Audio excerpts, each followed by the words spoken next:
Hello and welcome to Self Talk. I'm Rachel Astarte.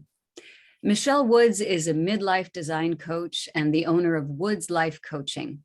As a midlife design coach, she helps women past 40 years old stuck in midlife misery stop fantasizing about a life they wanted in the past and start living fulfilled today. Thank you, Michelle, for being on Self Talk.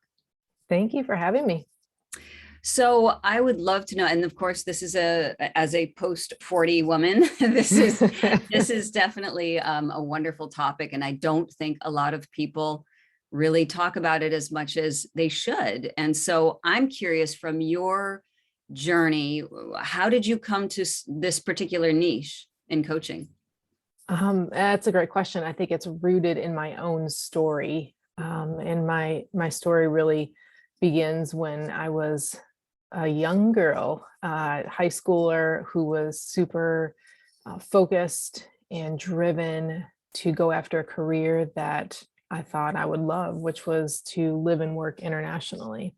And that dream took me into my 20s and really into my late 20s. But in that process, life did not go in that direction. And I was married super young, married at 20, and married an amazing, amazing man. And I kind of had to put my dreams and my goals in a closet, essentially, because that wasn't something that we shared, and I didn't realize it at the time. And by doing that, I just created a whirlwind of emotions and frustrations, and ended up blooming into resentment and anger. And that pushed me into making some really bad choices that almost ruined my marriage. And upon, reflection and kind of reconciliation, I had to get really honest with myself about who I was and who I wanted to be. And in that process had to see what I needed to let go. And that process of letting go led me on a different journey of self-discovery. And in that, I parallel to that, in my career, I was a teacher, and I was doing a lot of coaching at the time, and I had an opportunity to go get certified as a leadership coach. And while doing that actually took me on a different spiritual journey. And in all of that, realized that coaching was really the place for me. That was where my own purpose was, and where I found like enormous fulfillment, and have had my own coaching business for the past 5 years. And in that, realizing that my business, who I am is an extension into my business. And so that's kind of where I land with women that are post 40 that are really stuck, fantasizing, but also daydreaming, and just having that wishful thought of something more and something different, but they don't really know how to get there, not brave enough to take that next step. And so my coaching really centers around helping those women figure out what that is, what fulfillment is, and helping them move forward to get it. Yeah. And the reason you focused on women in or approaching midlife is what's the element there that really appeals to you? I think when you get to a certain age, there's less attachment. And I really feel like that 40 is approaching that less attachment. So you're less attached to your original career goal.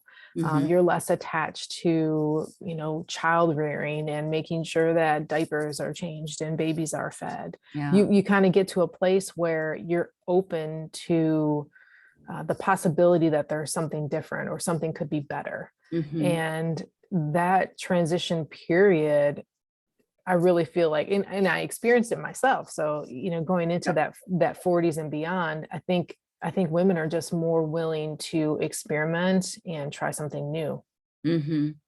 Yeah. And I know so many women have a midlife career change.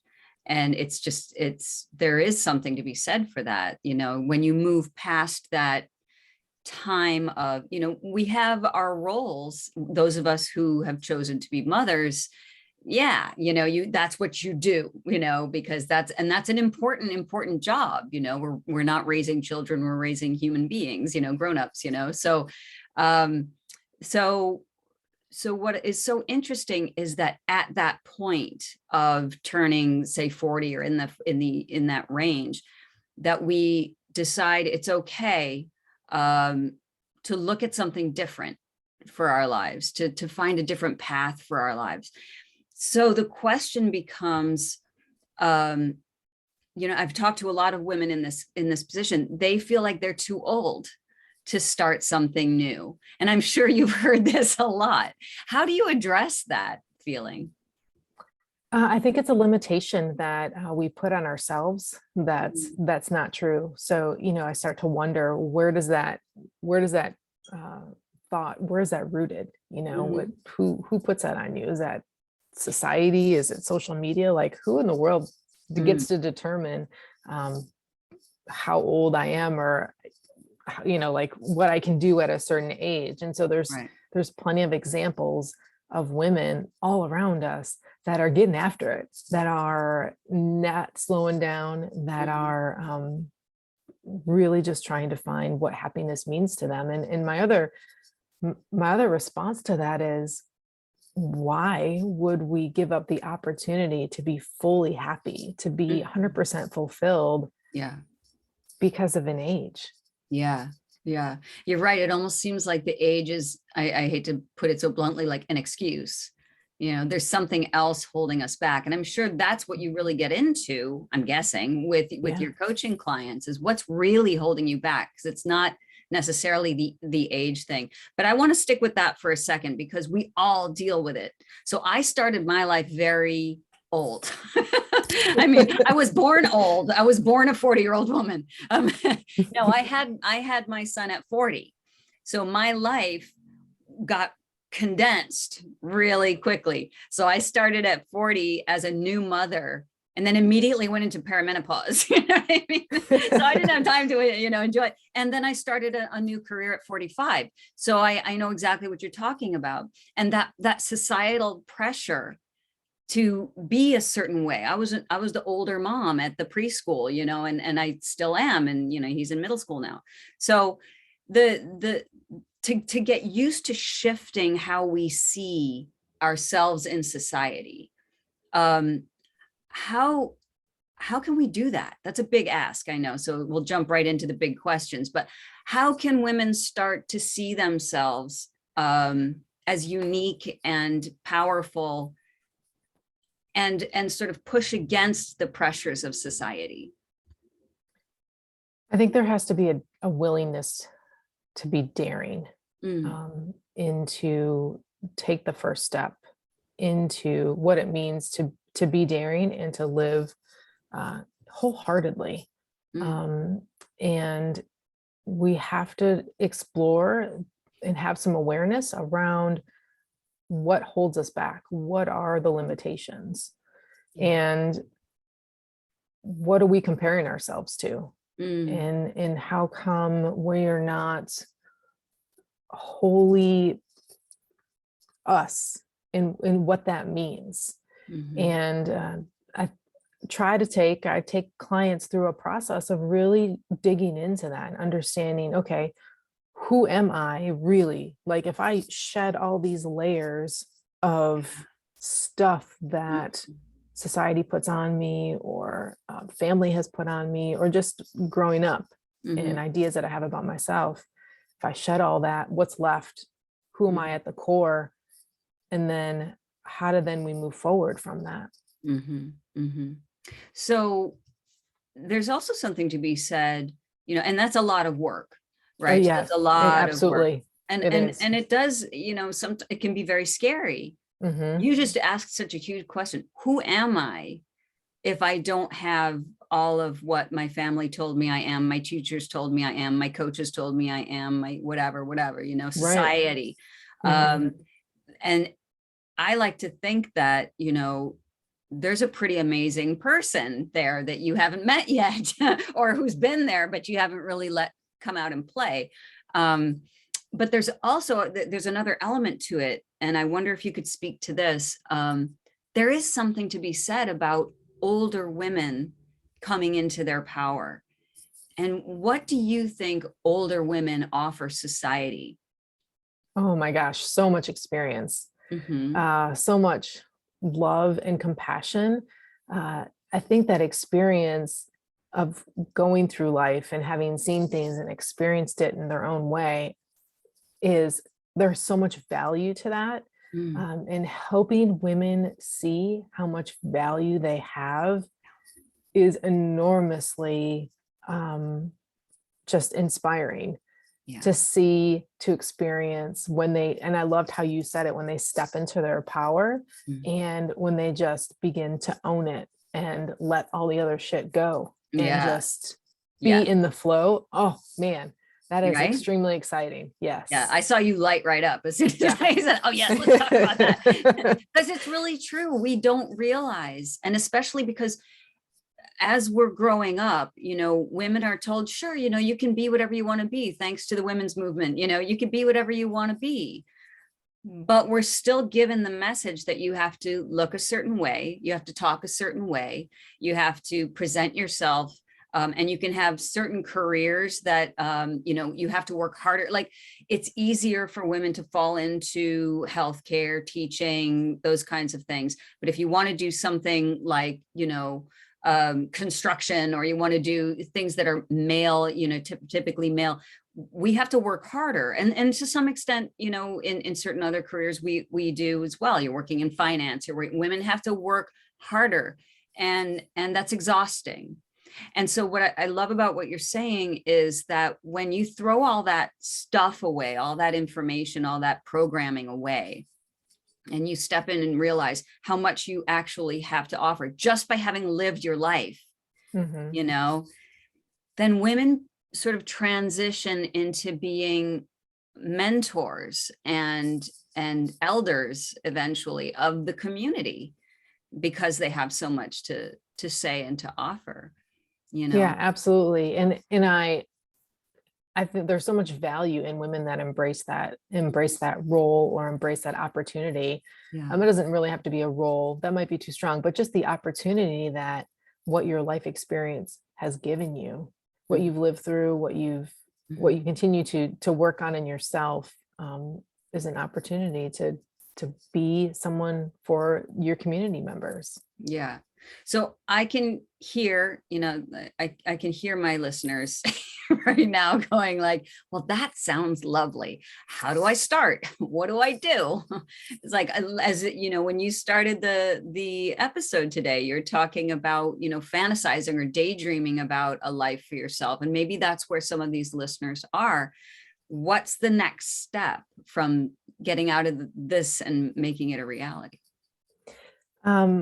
I think the next step is identifying where those limitations really sit. And I know from myself, like something simple that I've recently discovered on my own, or discovered about myself, is that I know that I have gifts for speaking. I know that, and I've been doing some human design work recently. And so I know that about myself. But what I realized is that when I was younger, I had this idea that if I spoke and shared my opinion, that I was annoying, that no one wanted to hear my opinion all the time. And reflecting on that, I see how that has limited what I have done as an adult, because I don't want to share my opinion all the time. Right. I don't want to respond all the time, because I don't know how, I don't want people to feel a certain kind of way towards me. Right. So that limitation, has allowed me to let that go. Okay. And to then turn that into what my true power is, and how, like understanding how I step into that. And so the same goes for my clients is, okay, what's the thing? What's the bucket we're talking about? Are we talking about their role? Are we talking about career? Are we talking about relationships? Whatever that one thing is, let's narrow it down. And let's now dig into, well, what are the limitations? What are the things that we need to let go in order to step into the flow and, let life take us in the direction we want to go. Right. Beautiful. From your experience, what are some common limitations that you hear women have? They're so much simpler than I think what we, like originally think about. So, I had a client who was a business owner, and she really wanted to like figure out the balance, right? And so what we discovered, or what she discovered, is that her limitation was simply in her schedule. And she wasn't allowing herself the opportunity to create a simple schedule for her week that gave her structured time around her personal self-care, her work schedule, and then any other obligations she had. So simply just sitting down with her and creating a calendar with her for a week's worth of time allowed her to see that she had limited herself into thinking she didn't need that, but then it was creating like a bunch of chaos in her life. Sure. Another example was a client who was trying to figure out a career switch for herself. And she didn't tell me until like over a month into our coaching relationship that she was a painter, and she had put all of her painting away, and that she hadn't tapped into that in a really long time. Wow. And what she discovered was that she had limited her creativity and her ability to tap into her intuition because that all stemmed from her painting. And so that limitation, once she identified it and just reintroduced painting into her life again, really helped her bloom, blossom her intuition, and helped her really tap into some career choices that she needed to make. Wow. So it's all different, but I think it's sometimes a whole lot simpler than we kind of go into it thinking. Right. So it's not always about like deep psychological trauma. It's about, Right. I didn't make a schedule. I need to make a schedule. Right. Simple things. Yeah. And oftentimes we look over those simple things and just gloss over them. And we think, no, it can't be that. It's got to be something else. It feels deeper and more serious than that, because the results are the same. You're not achieving what you're capable of achieving and sometimes it's just a tiny little bump in the road. It's not necessarily a big wall that you have to get over. Yeah, that's beautiful. And go ahead. Yeah.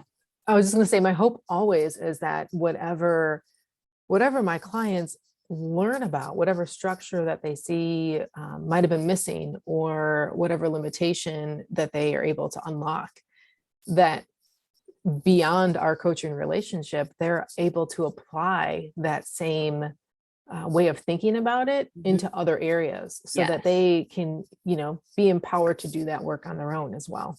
Right. And that's how coaching is good, because it's the same formula applies everywhere in your life. That's beautiful. And that's great. So how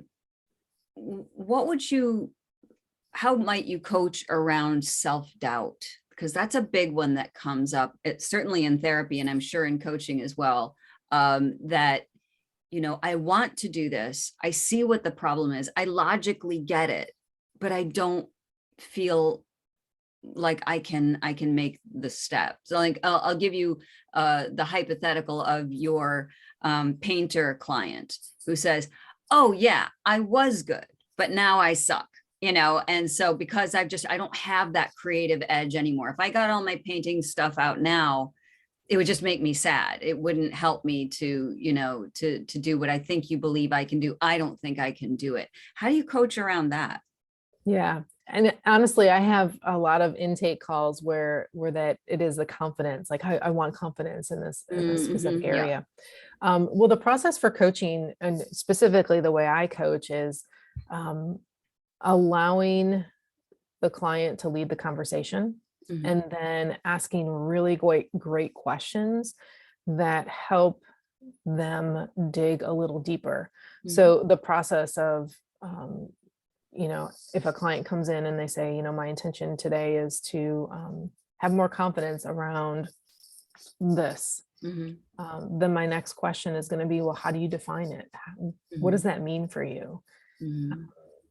What is, what if you could imagine that situation where you are completely confident and you're Mm. getting out of it what you want? Like, help me envision that. Help Right. me understand what that feels like. And the way I coach is helping the clients get out of their head and Mm. really into their heart Mm. center, and understanding what that feels like. How do you imagine that? How do you, eventually, what's the new belief that we need to carry, need to Mhm. hold, so that we can manifest the thing that we want. And so that process is might not be able to get done in one 60-minute coaching conversation, but um, over the course of some time, helping them really dig into that, and helping them see what Mm. are my beliefs around it, and how are those beliefs affecting or creating actions.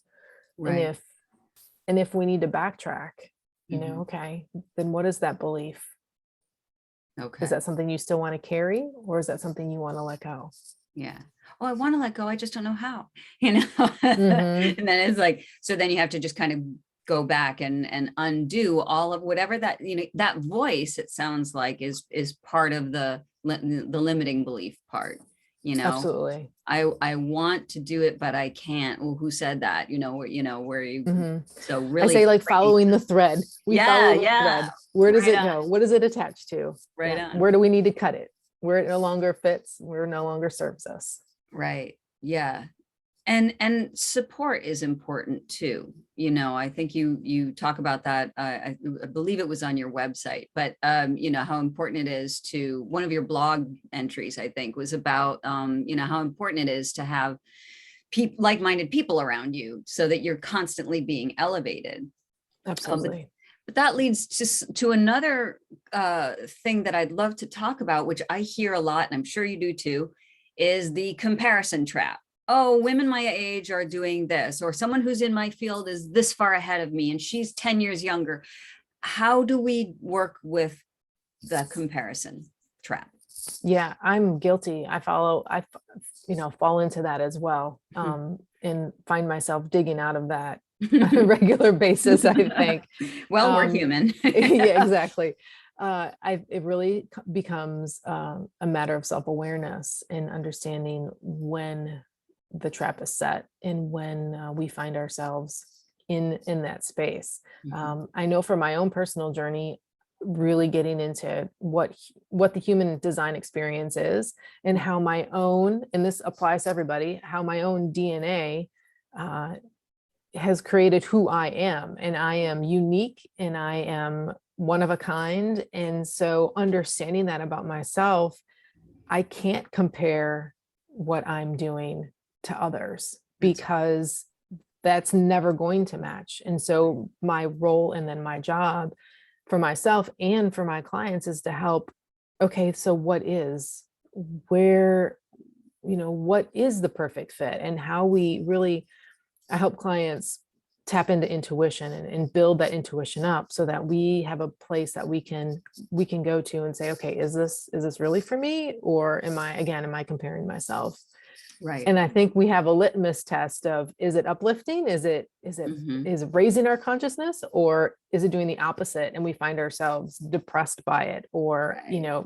and so there's an easy litmus test to determine if we are, and what we need to do Right. to get out of it. Yeah. And we can feel it in our We can. bodies. It's Hmm. just like, oh, versus, oh yeah, that feels good. Yeah. That right. So it's beautiful to be able to use your body as a resource that way too, and really start trusting and listening to it. That's Yeah. beautiful. So how can people find you, Michelle? The easiest place to find me is through my website, which is woodslifecoaching.com. I can also be reached. I'm on social media, Instagram, mostly Instagram, not a whole lot of Facebook, but you can also find me at Woods Life Coaching. And then my email is michelle@woodslifecoaching.com. Okay, beautiful. And I understand you have a little giveaway gift for our listeners today. Yeah, absolutely. So if anyone's interested, I have a self-discovery journal prompt exercise, tapping into my education background. There's also an activity that's attached to it. So if anyone's interested, then they can just use the link that's going to be in the show notes, and I will send that out to you. Beautiful. Well, thank you so much, Michelle Woods. It was a pleasure speaking with you. Thank you so much for having me. Hi, this is Rachel, the host of Self Talk with Rachel Astarte, also known as the best podcast you've never heard. Well, let's see if we can change that. If you would take a moment, please, to hit the subscribe button and maybe even that little bell next to it that lets you know when we release a new episode, which is every other week. Thank you so much.